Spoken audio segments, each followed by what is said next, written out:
मशहूर paranormal investigators add और Lorraine Warren के ऑकल्ट म्यूजियम में रखी एनाबेल डॉल की पूरी कहानी दिल दहला देने वाली कई सच्ची कहानियों में से एक है। एड और लॉरेन ने जब एक नर्सिंग स्टूडेंट डोना के अपार्टमेंट में एनाबेल डॉल को पहली बार देखा तो उन्हें उस डॉल के आसपास एक अजीब शक्ति महसूस हुई। उस डॉल से परेशान हुए डोना, एंजी और लू ने अपने साथ हुई सारी घटनाओं के बारे में उन्हें बताया। सब कुछ जानने के बाद एड और लोरेन ने उस डॉल को पूरी तरह से इन्वेस्टिगेट करना शुरू किया। उन्हें पता चला कि उस डॉल के अंदर एक शैतान है जो 7 साल की बच्ची एनाबेल हिगिंस की आत्मा होने का नाटक कर रहा था और उसका मकसद एक ह्यूमन बॉडी पर कब्जा करना था। एनाबेल की वजह से किसी और को कोई परेशानी ना हो, इसलिए वो उस डॉल को अपने साथ लेकर घर के लिए निकल गए। एड ने उस डॉल को कार की बैक सीट पर रखा था। घर के रास्ते में उन दोनों को एक अजीब सी बेचैनी महसूस हो रही थी। कभी कार की स्टीयरिंग तो कभी ब्रेक्स काम करना बंद कर देते। इतना ही नहीं, एक जगह पहुंचकर उनकी कार बुरी तरह डिसबैलेंस होने लगी। उन दोनों को यकीन था कि ये सब एनाबेल की वजह से ही हो रहा है। तभी एड ने कार रोककर एनाबेल पर होली वाटर छिड़का, जिसके बाद कार ठीक से चलने लगी और वो दोनों सेफली घर भी पहुंच गए। शुरुआत के कुछ दिनों में उन्होंने ये नोटिस किया कि एनाबेल अपने आप ही घर के दूसरे कमरों में पहुंच जाती थी, कभी हॉल में, कभी किचन में, तो कभी उनकी बेटी के कमरे में। एक बार हॉल में बैठी लोरेन की निगाह अपनी बेटी के कमरे की ओर गई।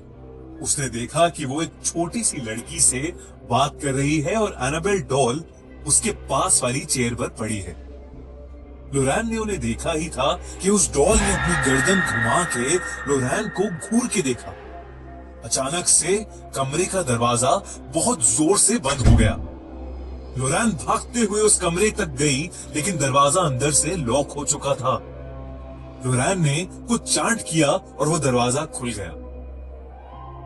वो जब अंदर पहुंची तो उसने देखा कि उसकी बेटी बेहोश हो चुकी थी और एनाबेल डॉल नीचे फर्श पर गिरी पड़ी थी।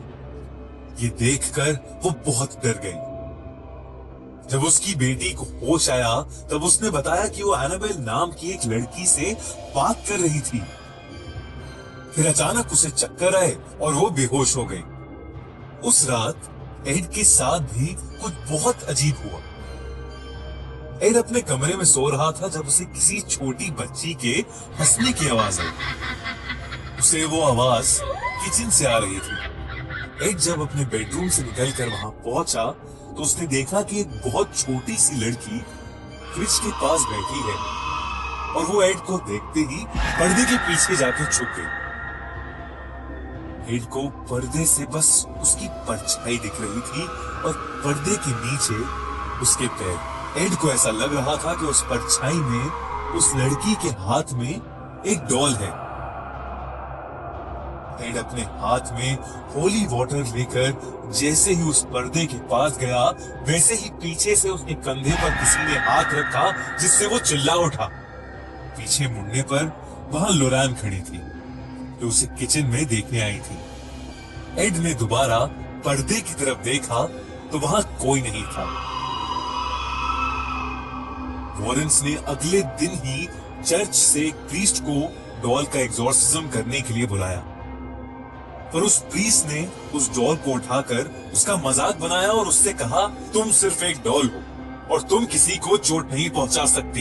एड ने प्रीस्ट को बोला कि उन्हें ये बात नहीं बोलनी चाहिए थी, क्योंकि एड का मानना था कि ये बात बोलकर उस प्रीस्ट ने एनाबेल को गुस्सा दिला दिया था। कुछ घंटों बाद एड को फोन आया और उसे पता चला कि वो प्रीस्ट एक भयानक रोड एक्सीडेंट से मरते मरते बचा।